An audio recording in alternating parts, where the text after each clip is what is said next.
새벽 4시 편의점 아르바이트를 마친 윤서아는 비 내리는 골목길을 걸어가고 있었습니다. 그때 피를 흘리며 쓰러져 있는 남자를 발견했죠. 주변에는 부러진 강목과 피가 튀긴 흔적들이 있었어요. 위험한 냄새가 났습니다. 지나칠 수도 있었어요. 하지만 서아는 떨리는 손으로 119에 전화를 걸었죠. 그 순간 서아는 몰랐습니다. 자신이 도운 그 남자가 서울 강북을 장악한 백호파의 보스라는 걸, 그리고 이 선택이 자신의 인생을 완전히 뒤바꿔 놓을 거라는 걸 말이죠. 이야기가 시작되기 전 잠시만 함께 해주세요. 이 이야기가 마음에 닿으신다면 구독과 좋아요로 함께 해주시면 감사하겠습니다. 서울 변두리의 낡은 다세대 주택 2층. 윤서아의 하루는 언제나 이렇게 시작됩니다. 핸드폰 알람이 새벽 3시 30분에 울리면 잠에서 깬 채로도 몸을 일으켜야 했죠. 옆방에서는 어머니의 가쁜 숨소리가 들려왔어요. 작년부터 시작된 폐 질환 때문에 어머니는 제대로 누워 주무시지도 못하셨거든요. 서아는 조용히 방문을 닫고 세면대로 향했습니다. 거울 속 22살 여대생의 얼굴은 피곤에 절어 있었죠. 다크서클이 눈 아래를 검게 물들이고 입술은 갈라져 있었어요. 그래도 대충 머리를 묶고 낡은 패딩을 걸쳤습니다. 겨울 추위가 매서웠지만 새 옷을 살 여유는 없었거든요. 편의점까지는 걸어서 15분 거리였습니다. 새벽 공기는 차갑고 거리는 고요했죠. 가로등 불빛만이 그녀의 발걸음을 비춰줬어요. 이 시간이면 거리에는 취객들과 밤샘 노동자들만 남아 있었습니다. 편의점에 도착하자 사장님이 피곤한 얼굴로 맞이했어요. 서아 씨, 오늘도 고생이네요. 괜찮습니다, 사장님. 오늘 정산 제가 할게요. 서아는 4시간 동안 계산대에 서서 손님을 응대했습니다. 택시 기사님들, 새벽 배달 기사님들, 술에 취한 회사원들, 그리고 가끔씩 어두운 표정으로 들어오는 남자들, 문신이 팔에 새겨진 사람들, 담배 냄새가 진하게 밴 사람들. 이 동네는 원래 그런 곳이었어요. 오전 8시 아르바이트를 마치고 서아는 다시 집으로 향했습니다. 어머니께 아침 식사를 챙겨드려야 했거든요. 약도 드셔야 했고요. 부엌에서 간단히 미역국을 끓이고 계란 하나를 삶았어요. 냉장고에는 먹을 게 별로 없었지만 그래도 어머니 목만큼은 꼭 챙겼습니다. 엄마, 일어나셨어요? 어머니는 가쁜 숨을 몰아쉬며 일어나 앉았습니다. 얼굴은 창백했고 손은 떨렸죠. 서아야, 너 또 밤새 일했구나. 미안하다, 엄마가. 엄마, 괜찮아요. 제가 할 수 있어요. 어서 드세요. 약 먹으셔야죠. 서아는 억지로 웃으며 어머니께 밥상을 차려드렸어요. 하지만 마음속으로는 걱정이 가득했습니다. 병원비가 또 밀렸거든요. 이번 달 월세도 아직 못 냈어요. 학교 등록금은 아예 낼 엄두도 못 내고 있었죠. 오전 10시 서아는 대학교로 향했습니다. 지하철을 타고 40분을 가야 했어요. 차창 밖으로 지나가는 풍경을 보며 그녀는 생각에 잠겼죠. 대학에 다니는 게 의미가 있을까? 어차피 등록금도 못 낼 텐데. 하지만 포기할 수는 없었어요. 이게 유일한 탈출구였으니까요. 대학교에 도착하자 화려한 건물들이 눈에 들어왔습니다. 최신식 도서관, 넓은 캠퍼스, 잘 꾸며진 정원. 이 모든 게 서아에게는 다른 세상처럼 느껴졌죠. 강의실로 향하는 길, 주변에서는 명품 가방을 든 학생들이 지나갔습니다. 최신 스마트폰을 들고 카페 라떼를 마시며 웃는 그들의 모습이 서아에게는 너무나 멀게 느껴졌어요. 어머, 저기 윤서아 아니야? 뒤에서 들려온 목소리에 서아는 몸이 굳었습니다. 송유진이었어요. 학과에서 가장 부유한 집안의 딸이었죠. 그녀는 언제나 서아를 무시했습니다. 오늘은 또 무슨 옷을 입고 온 거야? 작년에도 그 패딩 입었잖아. 유진의 친구들이 킥킥거렸어요. 서아는 아무 말도 하지 않고 고개를 숙였죠. 대꾸하면 더 괴롭힐 게 뻔했거든요. 그러니까 말이야. 저렇게 가난하면서 왜 이 학교를 다니는지 모르겠어. 우리 학교 등록금이 얼마인데. 그 말을 뒤로하고 유진 일행은 웃으며 지나갔습니다. 서아는 주먹을 꽉 쥐었어요. 손톱이 손바닥에 박혔지만 참았습니다.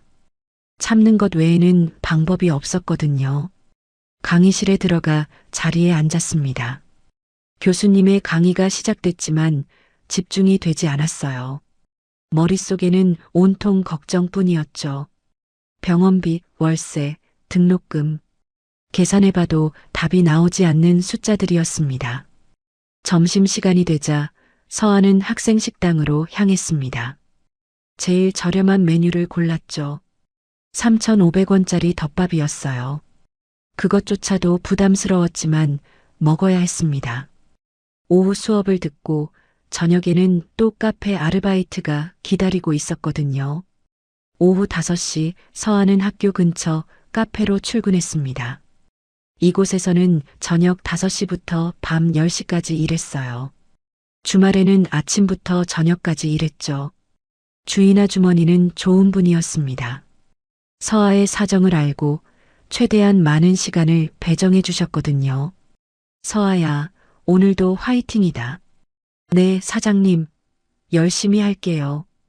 카페 문을 열고 들어서자 손님들이 하나둘 들어오기 시작했어요. 주문을 받고 커피를 만들고 계산을 하는 일상이 반복됐습니다. 손님 중에는 친절한 분들도 있었지만 무례한 분들도 있었죠. 그래도 서아는 항상 미소를 잃지 않으려 애썼어요. 밤 10시 아르바이트를 마치고 카페를 나섰습니다. 하늘에서는 비가 내리기 시작했어요. 우산이 없었지만 그냥 걸었죠. 지하철역까지는 10분 거리였거든요. 젖어도 괜찮았어요. 집에 가면 씻으면 되니까요. 하지만 집에 가는 길 서아는 놀라운 장면을 목격했습니다. 골목길 한쪽에 남자 한 명이 쓰러져 있었거든요. 머리에서 피가 흘러내리고 있었어요. 주변에는 부러진 강목과 깨진 소주병이 흩어져 있었죠. 싸움이 있었던 것 같았습니다. 서아는 잠시 망설였습니다. 이런 일에 끼어들면 안 되는 거 아닐까? 이 동네에서는 모르는 척 지나가는 게 상책이었거든요. 하지만 남자는 계속 피를 흘리고 있었어요. 그냥 두면 죽을 것 같았습니다. 서아는 떨리는 손으로 119에 전화를 걸었습니다. 여보세요, 119죠? 여기 쓰러진 사람이 있어요. 피를 많이 흘리고 있어요. 위치는? 전화를 끊고 서아는 남자 곁으로 다가갔어요. 남자는 50대 중반쯤 되어 보였습니다. 검은색 정장을 입고 있었고 손에는 비싼 시계가 차져 있었죠. 평범한 사람은 아닌 것 같았어요. 얼굴은 창백했고 머리에서 피가 흘러내렸습니다. 아저씨, 괜찮으세요? 구급차 불렀어요. 조금만 버티세요. 남자는 희미하게 눈을 떴습니다. 서아를 보더니 작게 고개를 끄덕였죠. 그의 눈빛은 날카로웠지만 동시에 고마움이 담겨 있었어요. 그리고 다시 의식을 잃었습니다. 곧 구급차가 도착했고 구급대원들이 남자를 싣고 갔어요.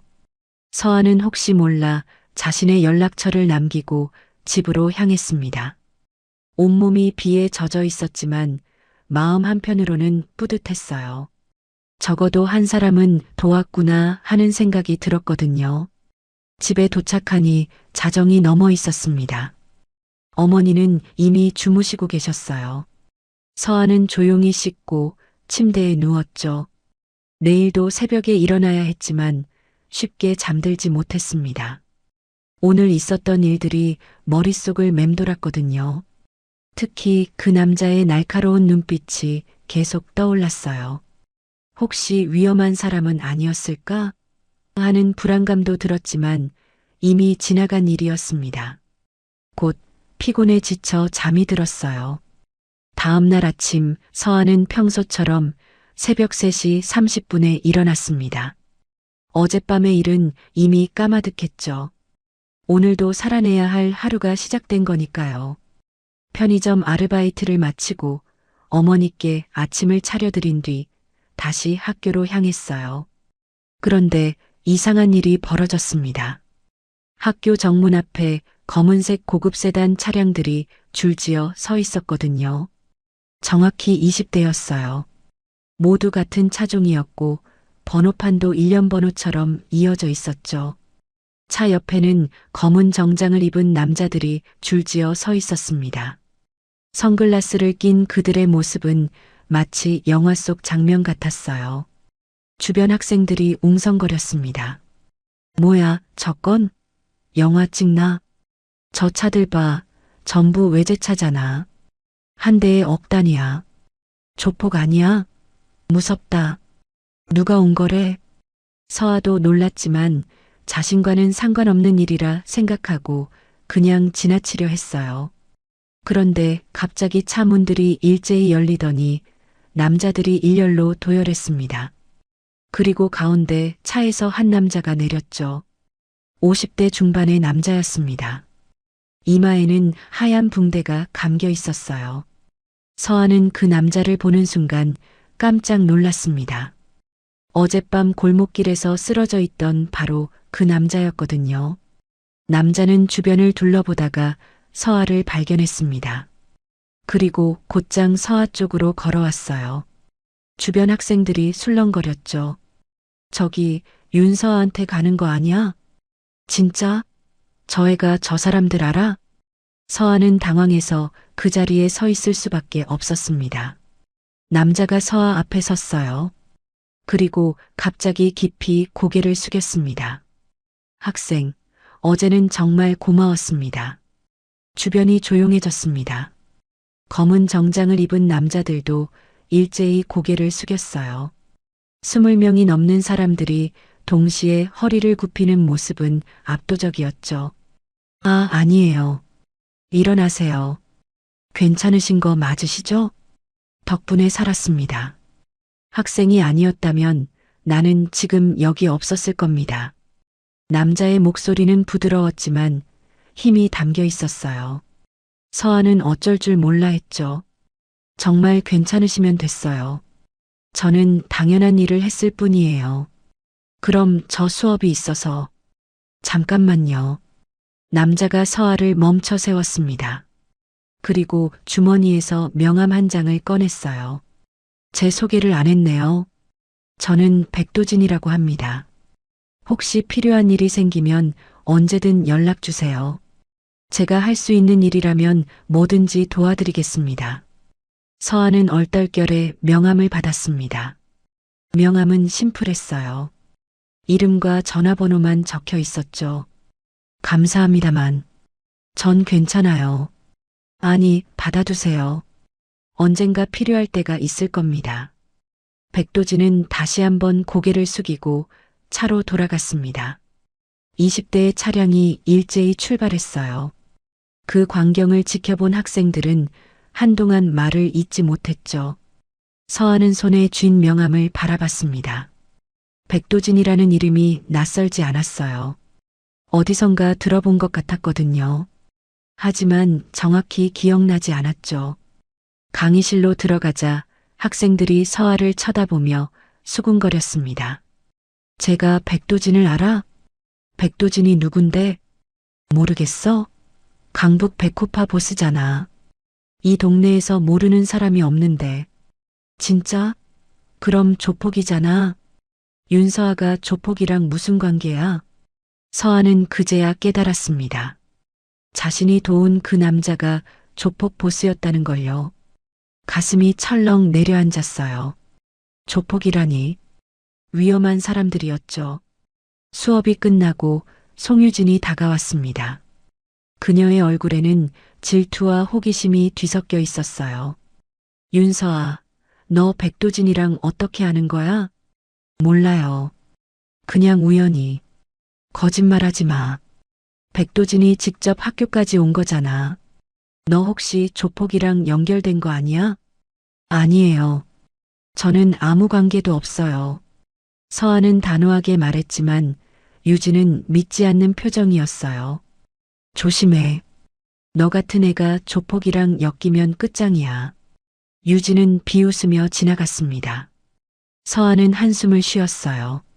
일이 점점 복잡해지는 것 같았죠. 그날 오후 서아는 도서관에서 공부하고 있었습니다. 그런데 핸드폰이 울렸어요. 모르는 번호였죠. 받아보니 낮은 남자 목소리가 들렸습니다. 윤서아 학생이시죠? 저는 백도진 사장님의 비서 정태식이라고 합니다. 네. 무슨 일이세요? 사장님께서 오늘 저녁 식사 자리에 초대하고 싶어 하십니다. 시간 괜찮으신가요? 서아는 당황했습니다. 식사 초대라니. 저는 괜찮지 않은데요. 거절해도 될까요? 사장님께서 꼭 뵙고 싶어 하십니다. 제대로 감사 인사를 드리고 싶으시대요. 하지만, 학생, 우리 사장님은 은혜를 잊지 않는 분입니다. 한 번만 와주시면 감사하겠습니다. 전화 너머 목소리는 정중했지만 거절하기 어려운 분위기였어요. 서아는 고민하다가 결국 승낙했습니다. 알겠습니다. 몇 시에 어디로 가면 되나요? 오후 7시에 차를 보내드리겠습니다. 학교 정문 앞으로 나와 계시면 됩니다. 전화를 끊고 서아는 한숨을 쉬었어요. 이상한 일에 휘말린 것 같았죠. 하지만 이미 승낙한 이상 가봐야 할 것 같았습니다. 저녁 7시 서아는 학교 정문 앞에 서 있었습니다. 곧 검은색 세단 한 대가 도착했어요. 차 문이 열리고 정장을 입은 남자가 내렸습니다. 윤서아 학생이시죠? 저는 정태식입니다. 차에 타시죠. 서아는 조심스럽게 차에 탔습니다. 차 안은 고급스러웠어요. 가죽 시트와 은은한 조명이 있었죠. 차는 강북의 한 한정식 집으로 향했습니다. 외관은 수수했지만 안으로 들어가니 고급스러웠어요. 정태식의 안내를 받아 2층 룸으로 올라갔죠. 문을 열고 들어가니 백도진이 앉아 있었습니다. 그의 옆에는 30대 초반의 남자가 있었어요. 서아 학생, 어서 오세요. 앉으세요. 안녕하세요. 서아는 조심스럽게 자리에 앉았습니다. 백도진은 옆에 남자를 소개했어요. 이쪽은 제 조카 백민준입니다. 저를 돕고 있죠. 안녕하세요. 백민준입니다. 민준은 공손하게 인사했습니다. 서아는 어색하게 웃었어요. 안녕하세요. 식사가 시작됐습니다. 고급 한정식 요리들이 하나씩 나왔죠. 서아는 평생 처음 먹어보는 음식들이었어요. 조심스럽게 젓가락을 들었습니다. 서아 학생, 어제는 정말 고마웠어요. 학생이 아니었다면 저는 지금 여기 없었을 겁니다. 백도진이 진심 어린 목소리로 말했습니다. 서아는 고개를 저었어요. 아니에요. 당연한 일을 했을 뿐이에요. 당연한 일이라뇨. 그 골목에는 사람들이 많이 지나갔어요. 하지만 아무도 저를 도와주지 않았죠. 모두 못 본 척 지나갔어요. 그런데 학생은 달랐어요. 서아는 아무 말도 하지 못했습니다. 백도진은 계속 말을 이었어요. 학생, 학교 생활은 어떤가요? 혹시 힘든 일은 없나요? 괜찮습니다. 솔직하게 말씀하세요. 제가 도와드릴 수 있다면 뭐든지 하겠습니다. 서아는 고민했습니다. 이 사람은 조폭이었어요. 도움을 받으면 안 되는 사람이었죠. 하지만 동시에 자신을 진심으로 도와주고 싶어 하는 것 같았습니다. 정말 괜찮아요. 저는 제 힘으로 살고 싶어요. 백도진은 서아를 물끄러미 바라봤습니다. 그의 눈빛에는 존경과 안타까움이 섞여 있었죠. 알겠습니다. 하지만 명함은 꼭 가지고 계세요. 언제든 필요하면 연락 주세요.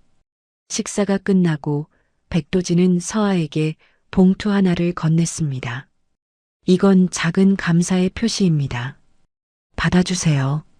아니에요. 이런 건 받을 수 없어요. 서아는 손을 저었지만 백도진은 고집스러웠어요. 학생, 거절하지 마세요. 제 마음을 받아주세요. 정말 안 돼요. 저는 돈을 받으려고 도운 게 아니에요. 백도진은 잠시 생각하더니 봉투를 다시 주머니에 넣었습니다. 알겠습니다. 학생의 마음을 존중하겠습니다. 하지만 언젠가 필요한 일이 생기면 꼭 연락 주세요. 약속입니다. 서아는 고개를 끄덕였습니다. 그리고 식당을 나섰죠. 정태식이 차로 집까지 데려다 주겠다고 했지만 서아는 정중히 거절했어요. 괜찮습니다. 지하철 타고 갈게요. 그래도 정말 괜찮아요. 오늘 식사 감사했습니다. 서아는 인사를 하고 지하철역으로 향했습니다. 복잡한 마음이었어요. 백도진은 나쁜 사람 같지 않았지만 동시에 조폭이라는 사실이 부담스러웠죠. 집에 도착하니 밤 10시가 넘어 있었습니다. 어머니는 TV를 보고 계셨어요. 서아야, 늦었네. 밥은 먹었니? 네, 엄마. 친구랑 먹었어요. 거짓말이었지만 어머니를 안심시키고 싶었어요. 방으로 들어가 침대에 누웠습니다. 오늘 있었던 일들이 머릿속을 맴돌았죠. 백도진. 저 사람은 대체 누구일까? 서아는 핸드폰으로 검색을 해봤습니다. 백호파, 백도진. 여러 기사들이 나왔어요. 강북 최대 조직 백호파, 백도진 보스 20년째 굴림. 백호파, 합법사업가, 뒷세계 양쪽 장악. 서아는 기사를 읽으며 입을 다물지 못했습니다. 백도진은 단순한 조폭이 아니었어요. 강북 전체를 장악한 거물이었죠. 그리고 자신이 그런 사람을 구한 거였습니다. 이거 큰일 난 거 아닐까? 서아는 불안했습니다. 하지만 이미 지나간 일이었어요. 그저 조용히 넘어가길 바랄 뿐이었죠. 일주일이 지났습니다. 학교에서는 여전히 서아에 대한 소문이 돌았어요. 조폭 보스와 아는 여학생이라는 소문이었죠. 학생들은 서아를 조심스럽게 대했습니다. 어떤 학생들은 아예 피하기도 했어요. 송유진은 여전히 서아를 괴롭혔습니다. 하지만 예전만큼은 아니었어요. 백도진의 일이 있은 후 유진도 조금은 조심하는 것 같았죠. 어느 날 오후 서아는 학생처에서 연락을 받았습니다. 등록금 문제로 상담이 필요하다는 거였어요. 서아의 가슴이 철렁 내려앉았습니다. 드디어 왔구나 하는 생각이 들었죠. 학생처에 가니 담당 직원이 서류를 보고 있었습니다. 윤서아 학생, 이번 학기 등록금을 아직 납부하지 않으셨네요. 벌써 2달이 지났습니다. 학교 규정상 더 이상 기다려드리기 어렵습니다. 죄송합니다. 조금만 더 시간을 주시면. 학생, 이번 주 금요일까지 납부하지 않으면 재적 처리될 수 있습니다. 네, 알겠습니다. 서아는 무거운 발걸음으로 학생처를 나왔습니다. 복도에 서서 벽에 기댔어요. 350만 원. 그 돈을 어디서 구한단 말일까요? 그때 주머니 속 명함이 생각났습니다. 백도진의 명함. 언제든 필요하면 연락하라고 했었죠. 하지만 서아는 고개를 저었어요. 아니야, 조폭한테 도움을 받으면 안 돼. 나는 스스로 해결해야 해. 그날 저녁 서아는 은행에 가서 대출을 알아봤습니다. 하지만 신용도가 낮아 대출이 불가능했어요. 아르바이트로 버는 돈으로는 턱없이 부족했죠. 금요일이 다가왔습니다. 서아는 절망적이었어요. 등록금을 마련할 방법이 없었거든요. 목요일 밤 서아는 어머니 병실에 앉아 있었습니다. 어머니는 잠들어 계셨고 서아는 혼자 눈물을 흘렸죠. 이제 끝이구나. 대학도 포기해야 하고 모든 게 무너지는 것 같아. 그때 핸드폰이 울렸습니다. 모르는 번호였어요. 받아보니 정태식의 목소리가 들렸습니다. 윤서아 학생, 저 정태식입니다. 혹시 지금 시간 괜찮으신가요? 무슨 일이세요? 사장님께서 학생이 어려움을 겪고 있다는 소식을 들으셨어요. 한번 만나 뵙고 싶어 하십니다. 서아는 놀랐습니다.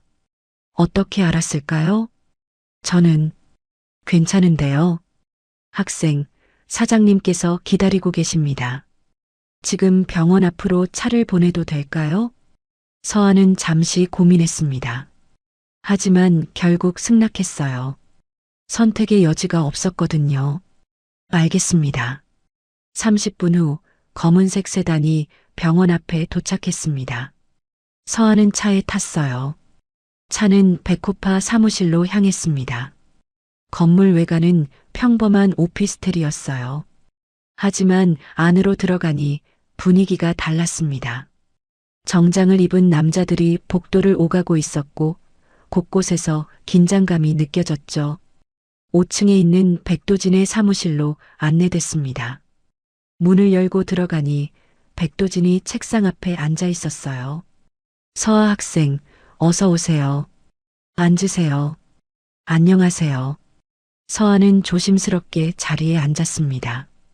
백도진은 따뜻한 미소를 지었어요. 학생, 등록금 문제로 고민이 많다고 들었어요. 어떻게? 제가 알아야 할 건 알게 되는 사람입니다. 학생이 제적당할 위기라고 들었어요. 서아는 고개를 숙였습니다. 부끄러웠죠. 사장님, 저는 도움을 청하러 온 게 아니에요. 알아요. 학생은 그런 사람이 아니니까요. 하지만 저는 학생을 도와주고 싶어요. 백도진은 책상 서랍에서 봉투를 꺼냈습니다. 그리고 서아에게 건넸어요. 이 안에는 학생의 등록금과 어머니 병원비가 들어있어요. 받아주세요. 서아는 손을 저었습니다. 사장님, 안 돼요. 저는 이런 식으로 도움을 받을 수 없어요. 왜요? 사장님은 조폭이시잖아요. 저는 그런 돈을 받을 수 없어요. 백도진의 표정이 굳었습니다. 하지만 화내지 않았어요.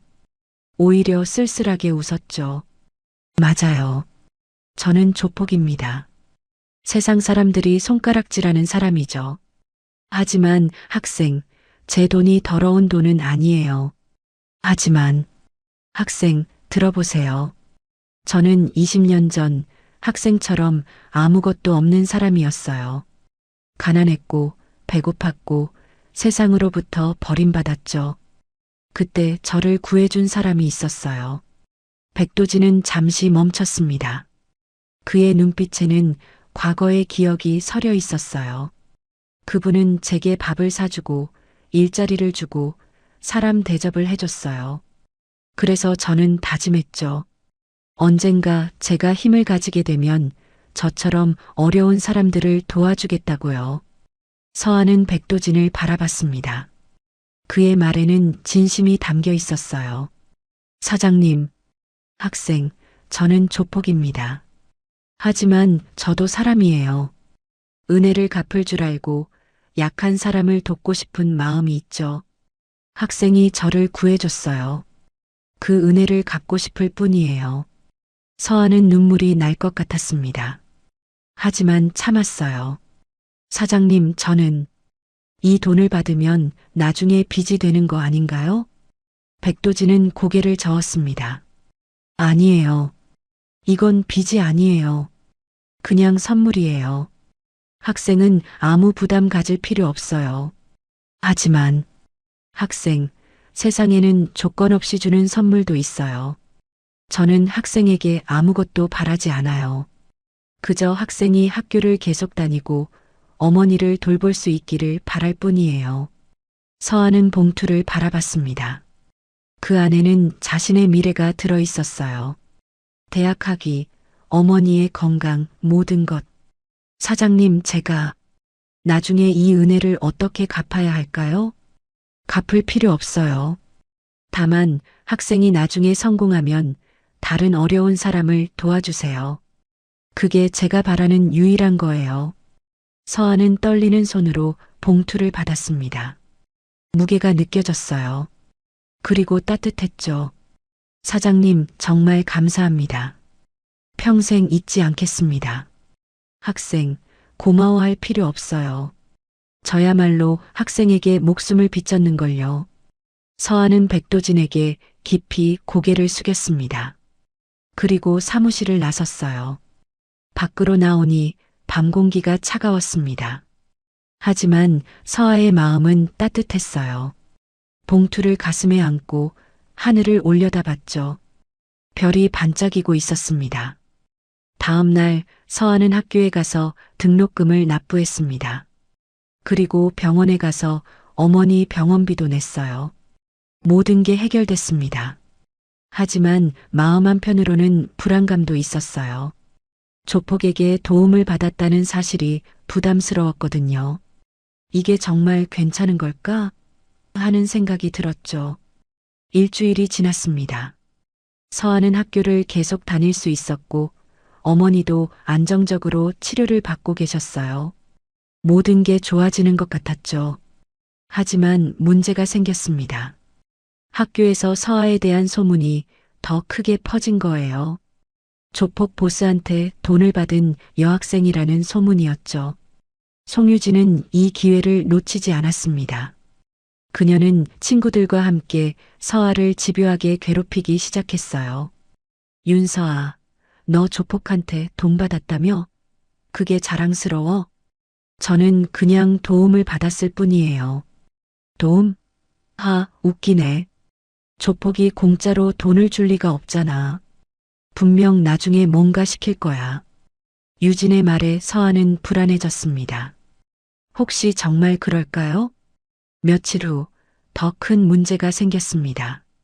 송유진의 오빠 송재혁이 학교에 찾아온 거예요.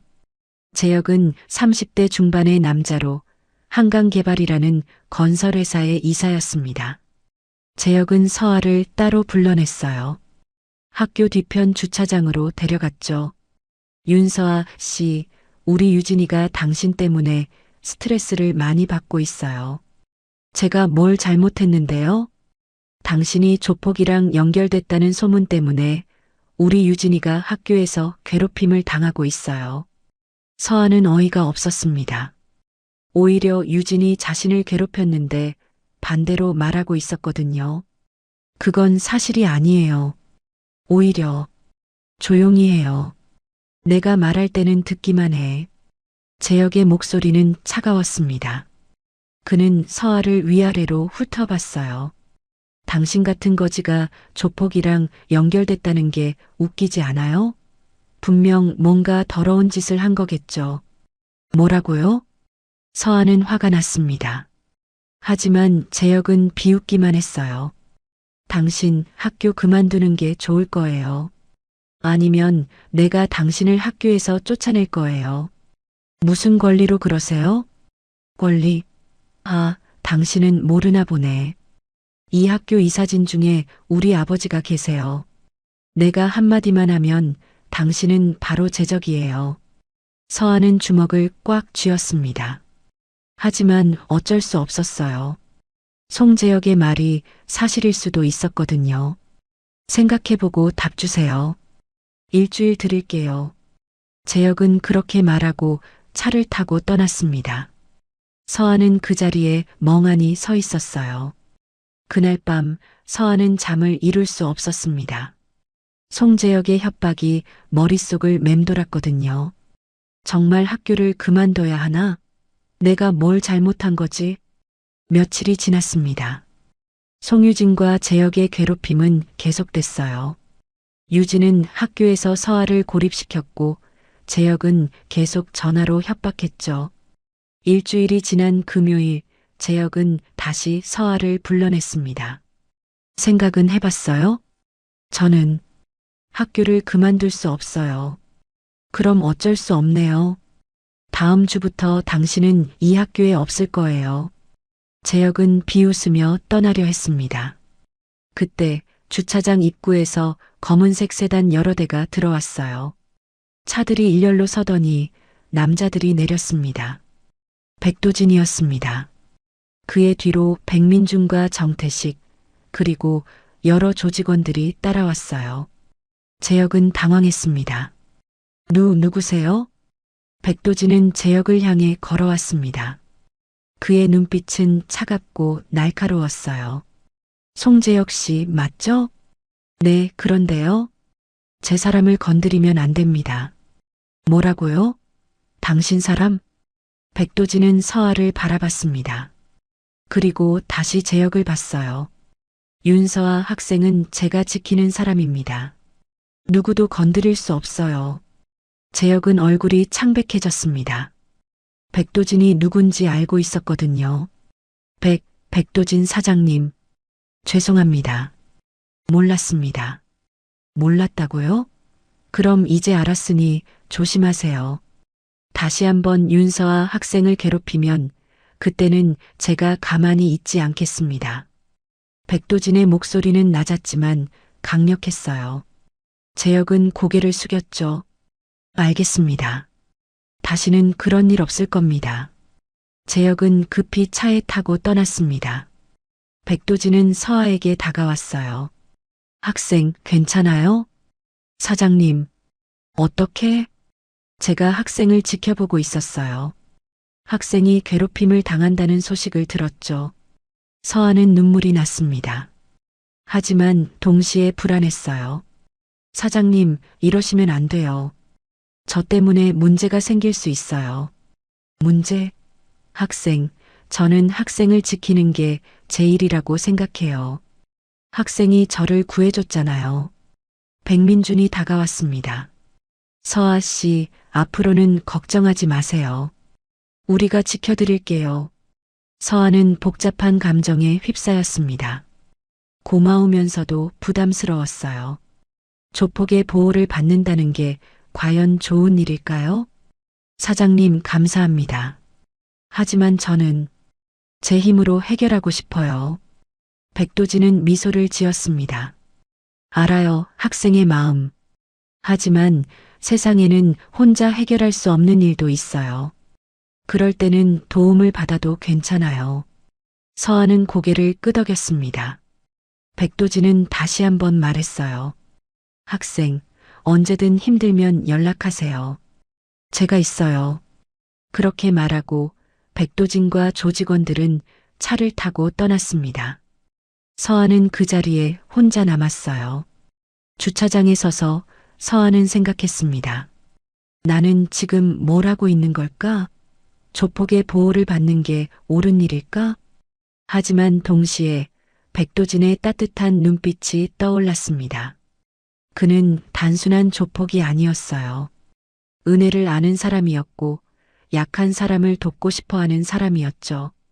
아마도 세상은 흑과 백으로 나뉘지 않는 걸지도 몰라. 서아는 그렇게 생각했습니다. 집으로 돌아가는 길, 서아는 마음이 조금 가벼워진 것을 느꼈어요. 적어도 이제는 송재혁의 협박을 두려워하지 않아도 됐으니까요. 여러분, 여기까지 서아의 이야기를 들어주셔서 감사합니다. 가난한 여대생이 우연히 조폭 보스를 구하면서 그녀의 인생이 바뀌기 시작했네요. 백도진은 조폭이지만 은혜를 아는 사람이었어요. 그리고 서아를 진심으로 보호하고 싶어 하죠. 하지만 조폭의 보호를 받는다는 게 과연 축복일까요? 아니면 저주일까요? 송재혁과 송유진은 이대로 물러날까요? 그리고 서아와 백도진 사이에는 어떤 일들이 기다리고 있을까요? 그럼 여러분, 다음 이야기도 계속 들어봐 주세요. 월요일 아침 서아는 학교에 갔습니다. 분위기가 달라져 있었어요. 학생들이 서아를 보며 수군거렸지만 예전처럼 무시하지는 않았죠. 오히려 조심스럽게 대했습니다. 송유진도 더 이상 서아를 괴롭히지 않았어요. 지난 금요일 오빠 송재혁이 백도진에게 경고를 받은 후 유진은 서아를 피하기 시작했죠. 강의실에서 서아는 평화롭게 수업을 들을 수 있었습니다. 하지만 마음 한편으로는 불편했어요. 이 평화가 백도진 덕분이라는 게 부담스러웠거든요. 점심시간 서아는 학생 식당에서 혼자 밥을 먹고 있었습니다. 그때 낯선 여학생 한 명이 다가왔어요. 저기 윤서아 씨 맞죠? 네, 그런데요. 저는 경영학과 3학년 이하늘이에요. 혹시 시간 있으면 잠깐 얘기 좀 할 수 있을까요? 서아는 고개를 끄덕였습니다. 하늘은 자리에 앉으며 말을 이었어요. 서아 씨, 저도 사실 비슷한 상황이었어요. 비슷한 상황이요? 저도 작년에 등록금을 못 내서 제적당할 뻔했어요.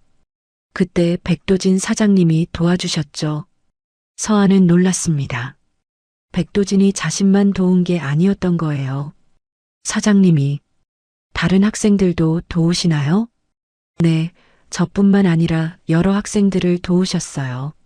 사장님은 겉으로는 조폭이지만 실제로는 어려운 사람들을 많이 돕는 분이세요. 하늘의 말에 서하는 백도진을 다시 생각하게 됐습니다. 그는 단순히 자신에게 빚을 갚으려는 게 아니었어요. 원래 그런 사람이었던 거죠. 서아 씨, 부담 갖지 마세요. 사장님은 아무 조건 없이 도와주시는 분이에요.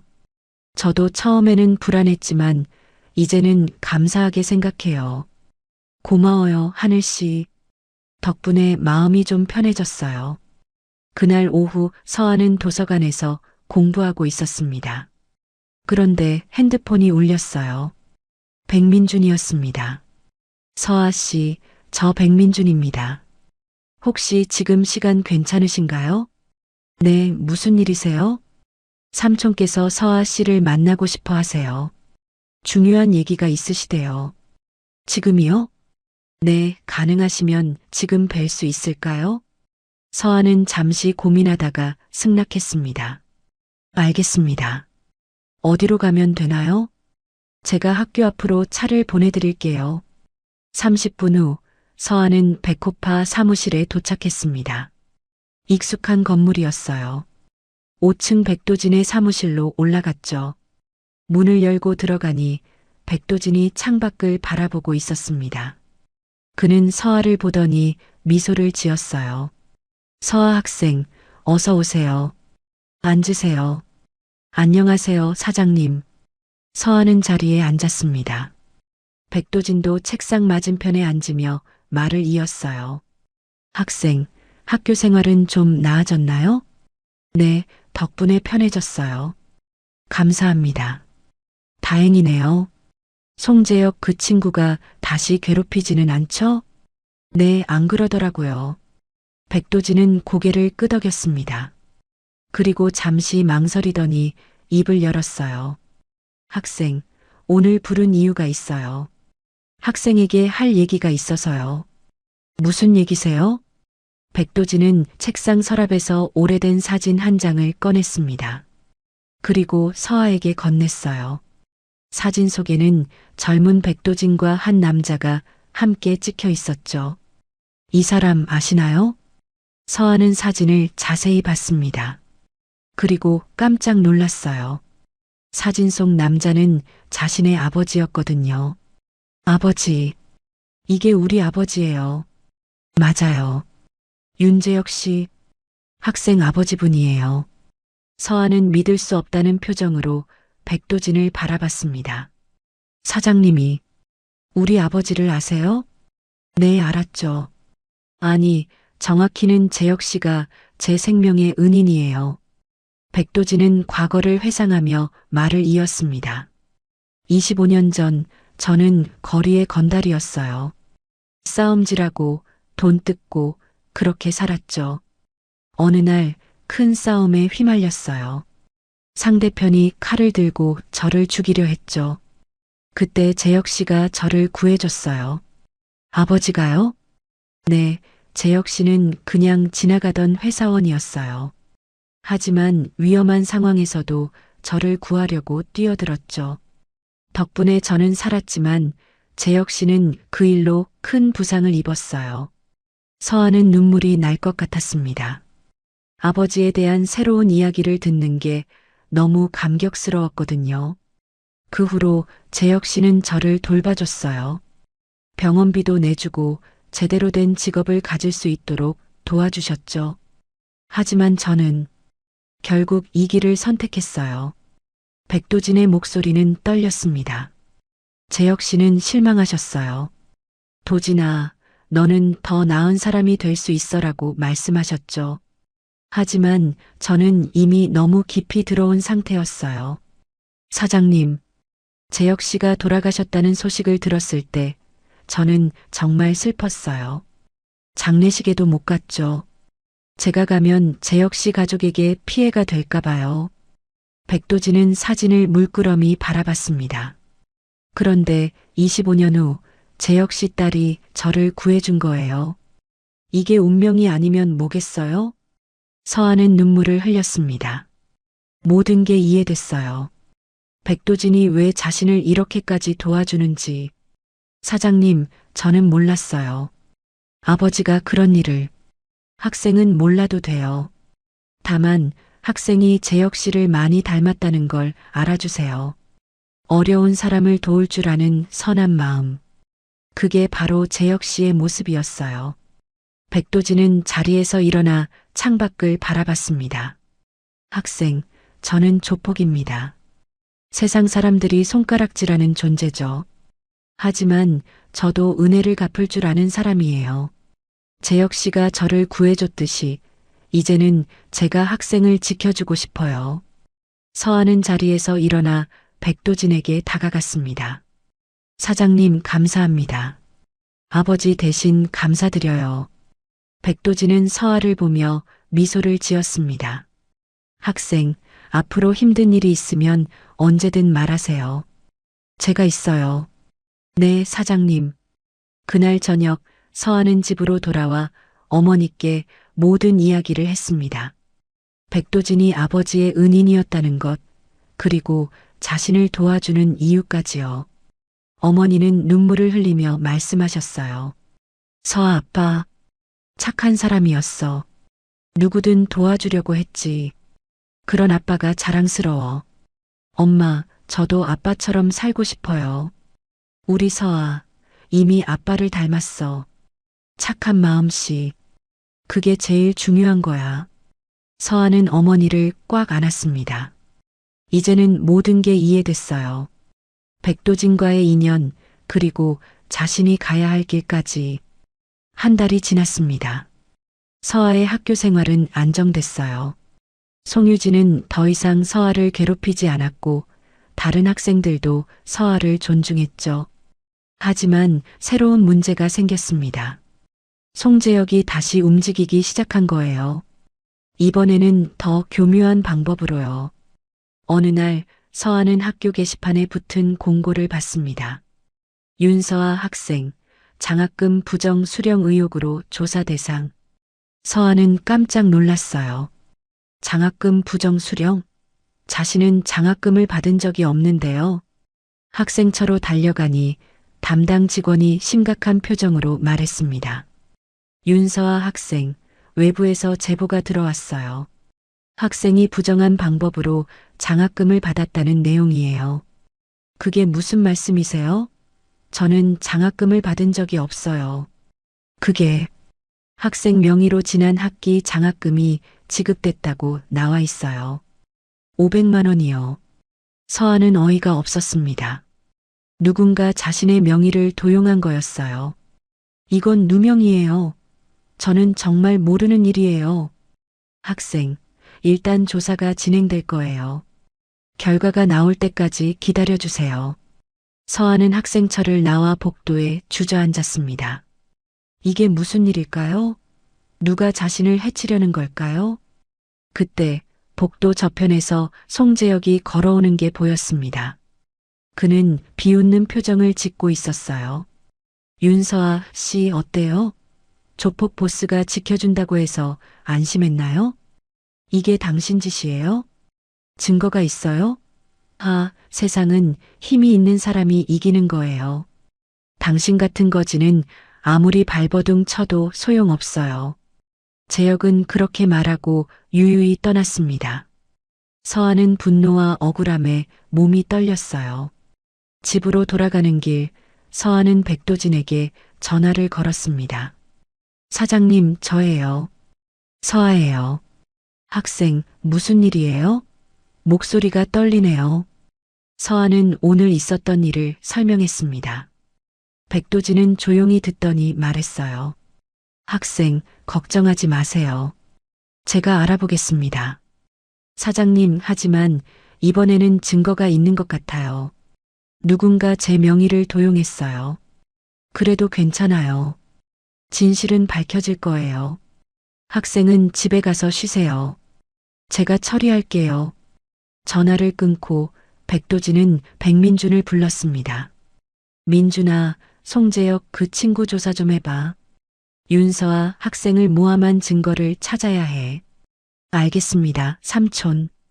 이틀 후 백민준은 놀라운 정보를 가져왔습니다. 삼촌, 송재혁이 학교 행정 시스템을 해킹해서 윤서와 학생 명의로 가짜 장학금 기록을 만든 거예요. 그리고 실제 돈은 자신의 계좌로 빼돌렸죠. 증거는 해킹 기록과 자금 이동 내역을 확보했습니다. 백도진은 미소를 지었습니다. 좋아. 이제 송재혁 그 친구를 끝장내야겠어. 다음 날 백도진은 송재혁을 직접 만났습니다. 한적한 창고에서였어요. 재혁은 백도진을 보자 얼굴이 창백해졌죠. 백도진 사장님. 왜 저를? 송재혁 씨, 당신 윤서와 학생을 모함했죠? 아니에요. 그건 백도진은 서류 뭉치를 재혁 앞에 던졌습니다. 증거가 다 여기 있어요. 해킹 기록, 자금 이동 내역. 이걸 경찰에 넘기면 당신은 끝이에요. 재혁은 바닥에 주저앉았습니다. 죄송합니다. 제가 잘못했어요. 제발 용서해 주세요. 용서? 당신은 무고한 학생을 범죄자로 만들려고 했어요. 그런 사람을 어떻게 용서해요? 제발요. 제가 뭐든지 할게요. 백도진은 차갑게 말했습니다. 좋아요. 그럼 내일 당장 학교에 가서 자백하세요. 그리고 윤서와 학생에게 무릎 꿇고 사과하세요. 그러면 생각해 볼게요. 알겠습니다. 꼭 그렇게 하겠습니다.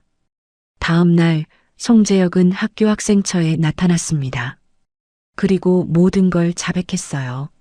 자신이 서아의 명의를 도용했고 가짜 장학금 기록을 만들었다고요. 학교는 발칵 뒤집혔습니다. 재혁은 경찰에 신고됐고 즉시 구속됐어요.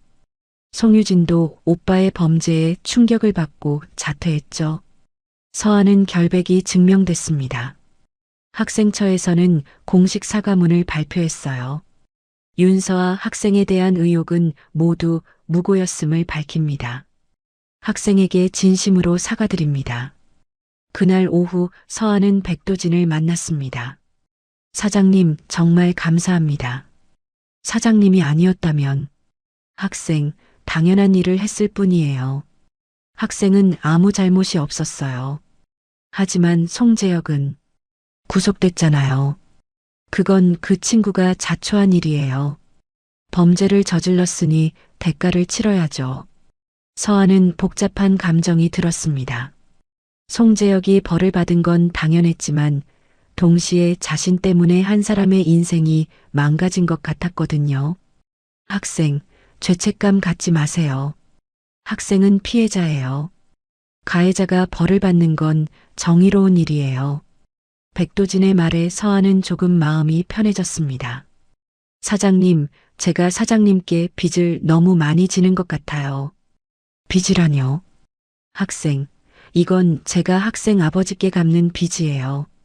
재혁 씨가 저를 구해주셨듯이 이제는 제가 학생을 지키는 거예요. 서아는 눈물이 날 것 같았습니다. 사장님, 제가 나중에 어떻게 이 은혜를 갚아야 할까요? 학생이 행복하게 사는 거, 그게 제가 바라는 전부예요. 2달이 지났습니다. 서아의 대학 생활은 완전히 바뀌었어요. 이제는 아무도 그녀를 괴롭히지 않았고 오히려 존중받는 학생이 됐죠. 하지만 서아는 여전히 백도진과의 관계가 부담스러웠습니다. 조폭 보스의 보호를 받는다는 게 과연 옳은 일일까 하는 고민이 계속됐거든요. 어느 날 서아는 백도진에게 연락을 했습니다. 사장님, 한번 뵐 수 있을까요? 말씀드릴 게 있어요. 그래요, 학생. 어디서 만날까요? 사무실로 갈게요. 백호파 사무실에 도착한 서아는 백도진과 마주 앉았습니다. 사장님, 말씀드리기 조심스럽지만요. 편하게 말해요, 학생. 저는 사장님께 정말 감사해요. 하지만 이렇게 계속 도움을 받는 게 부담스러워요. 백도진은 서아를 물끄러미 바라봤습니다. 학생, 제가 부담을 주고 있나요? 아니에요. 그게 아니라 저는 제 힘으로 살고 싶어요. 사장님의 보호 없이도요. 백도진은 한숨을 쉬었습니다. 알아요, 학생의 마음. 하지만 세상은 학생이 생각하는 것보다 위험해요. 알아요. 하지만 저는 두려움 때문에 남의 보호 아래 사는 건 원하지 않아요. 백도진은 잠시 생각하더니 고개를 끄덕였습니다. 알겠어요. 학생의 뜻을 존중하겠어요. 하지만 한 가지만 약속해 주세요. 뭔가요? 정말 위험한 일이 생기면 그때는 꼭 저한테 연락하세요. 네, 약속할게요. 서아는 사무실을 나섰습니다. 마음이 한결 가벼워진 것 같았어요.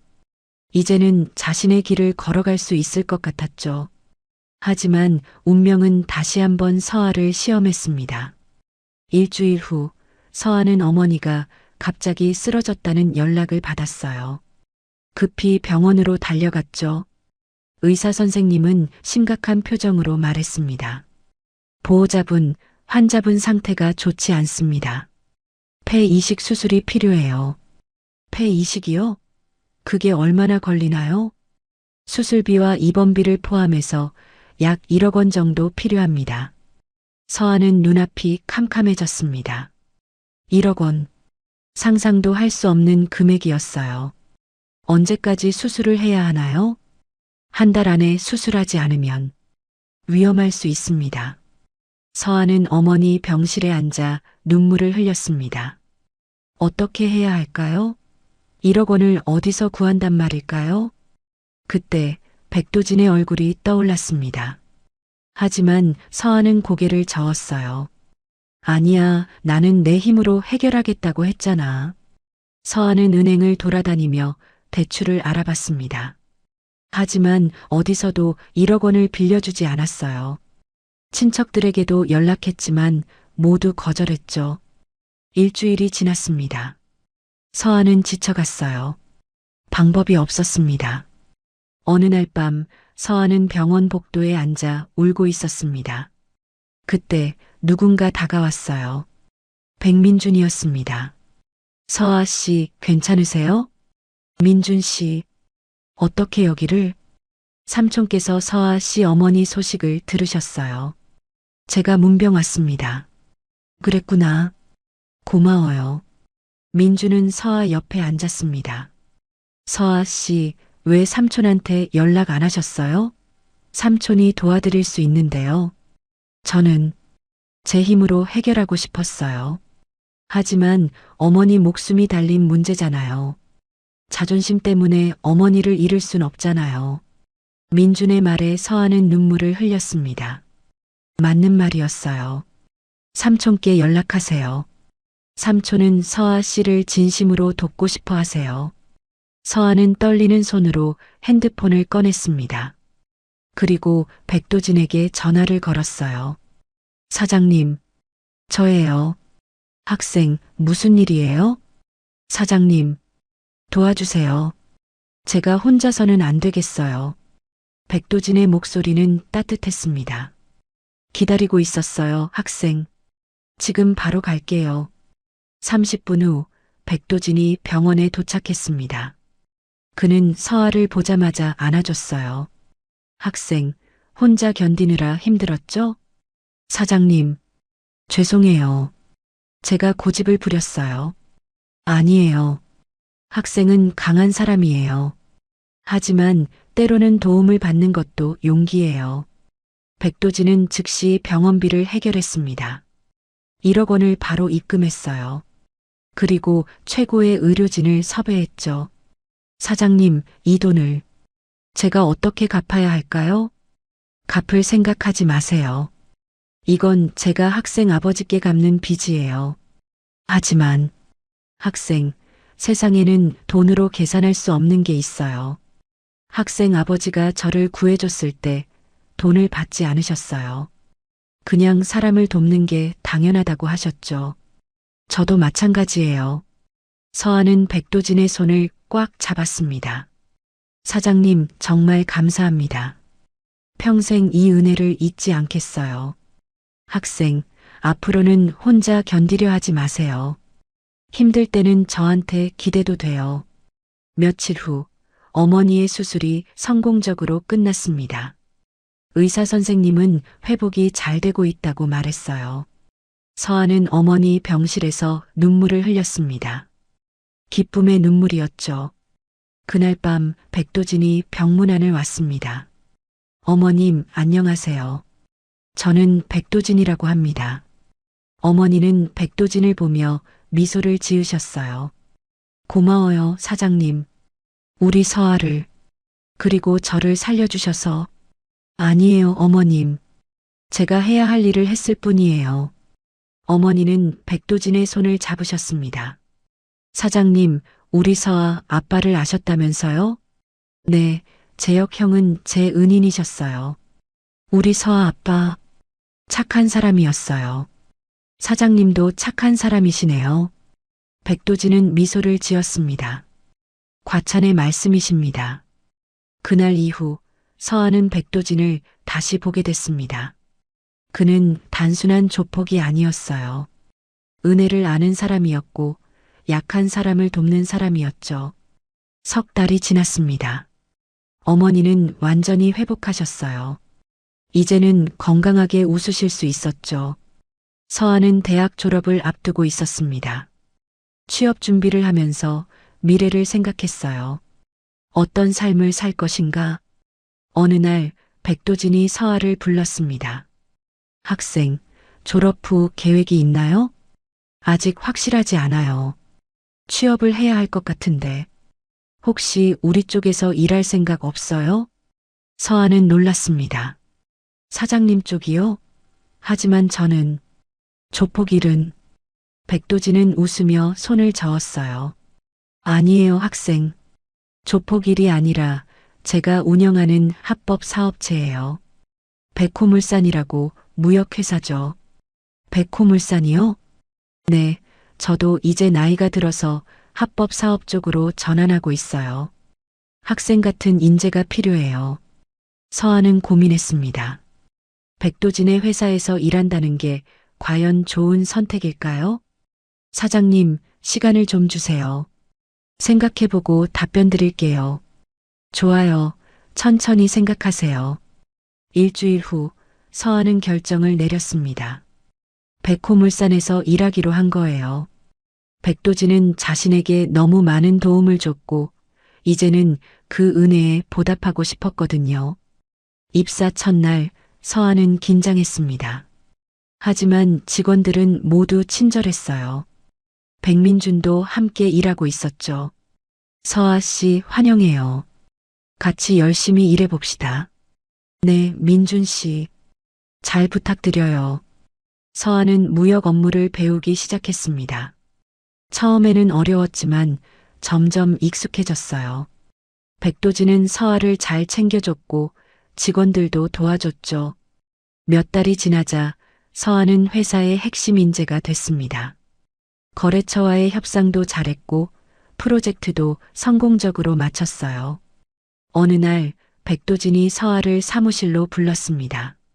학생, 아니 이제는 서아 씨라고 불러야겠네요. 네, 사장님. 무슨 일이세요? 서아 씨, 이번에 중국 지사를 새로 열려고 해요. 그 책임자로 서아 씨를 생각하고 있어요. 서아는 깜짝 놀랐습니다. 저요? 하지만 저는 아직 경력이 짧은데 경력보다 중요한 건 능력과 성품이에요. 서아 씨는 둘 다 갖췄어요. 사장님, 서아 씨, 이제는 제가 도와준다고 생각하지 마세요. 서아 씨는 스스로의 능력으로 여기까지 온 거예요. 서아는 눈물이 날 것 같았습니다.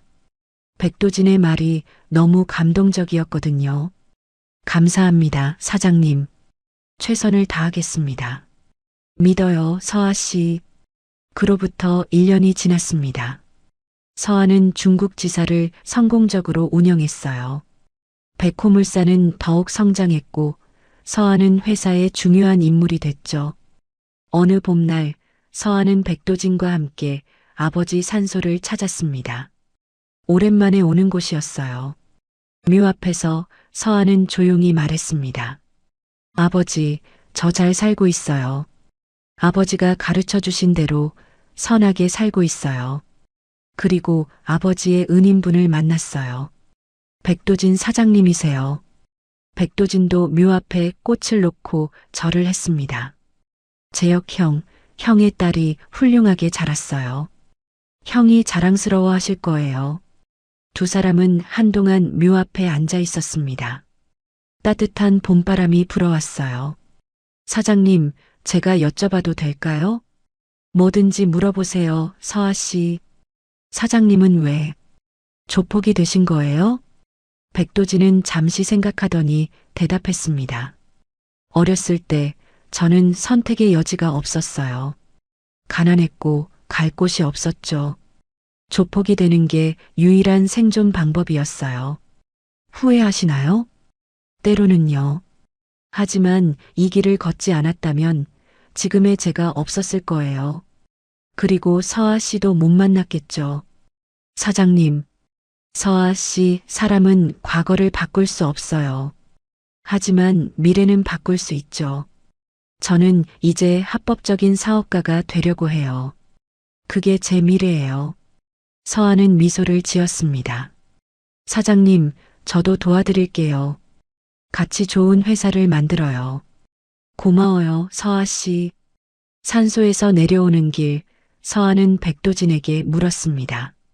사장님, 혹시 제가 사장님을 처음 도왔을 때 저를 알아보셨어요? 아니요, 그때는 몰랐어요. 나중에 서아 씨 이름을 듣고 알았죠. 그럼 만약 제가 아버지 딸이 아니었다면 도와주시지 않으셨을까요? 백도진은 고개를 저었습니다. 아니에요. 서아 씨가 누구든 저는 도와줬을 거예요.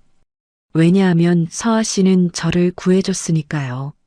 사장님, 하지만 서아 씨가 재혁 형의 딸이라는 걸 알고 더 특별하게 느껴진 건 사실이에요.